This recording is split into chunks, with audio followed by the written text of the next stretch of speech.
everyone. I am S. Vijayalakshmi, working as an assistant professor at the SNS College of Technology. Now we are going to discuss a case study about OWASP top 10 vulnerabilities in cybersecurity fundamental subject.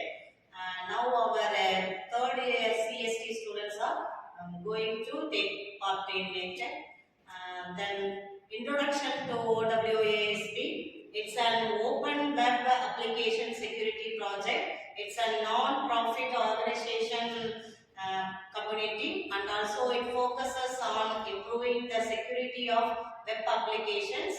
And then it publishes so many free journals and open sources and applications, etc.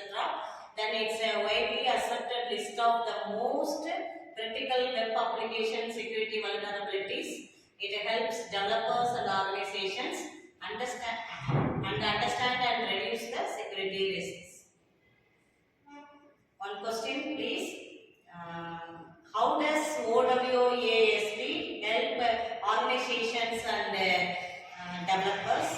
So OWASP helps developers and organizations by providing free tools, documentation, and security standards to identify and prevent web applications from the vulnerability activities. So the top 10 vulnerabilities of the OWASP are: the first one is broken access control. Broken access control occurs when users can access resources or perform actions beyond their authorized permissions. The impact of the broken access control is attackers can view, modify, or delete sensitive data, leading to data breaches and loss of the user's trust. And the second vulnerability is the cryptographic failures. The cryptographic failures happens when sensitive data is not properly encrypted or protected. The impact, the confidential information like passwords and financial data can be exposed to the attacker.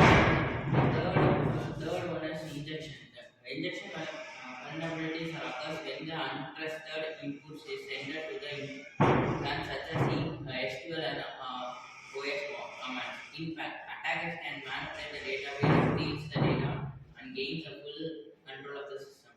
And fourth one is insecure design. Insecure design refers to the flaws in the application's architecture that lack of proper security controls. Impact, security weakness becomes difficult to fix. Fifth one is the security misconfiguration.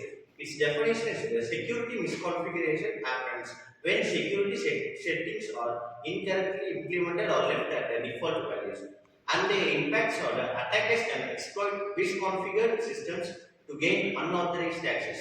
Sixth one is vulnerable and outdated components. Definition is the using components with known vulnerabilities or outdated software versions. Impact, the attackers can exploit known flaws to compromise the application.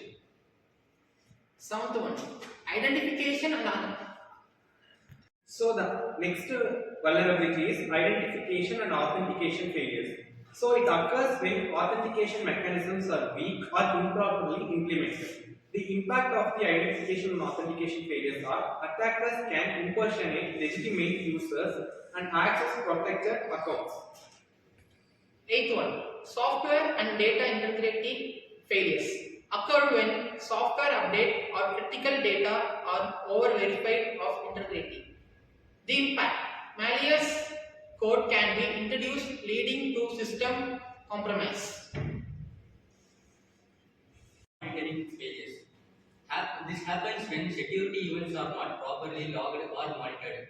The impact of this is attacks go undetected, allowing attackers to operate for longer periods. Server-side request forgery. SSRF occurs when a server is tricked into making unauthorized requests to internal systems. The impact of this is attackers can access internal services, sensitive data, and cloud metadata. So ma'am, as a conclusion, I can say that OWASP Top 10 serves a vital guidelines for developers and organizations to understand the common web application vulnerabilities and implement effective security measures to build safer and more reliable applications. Thank you. Now we understand OWASP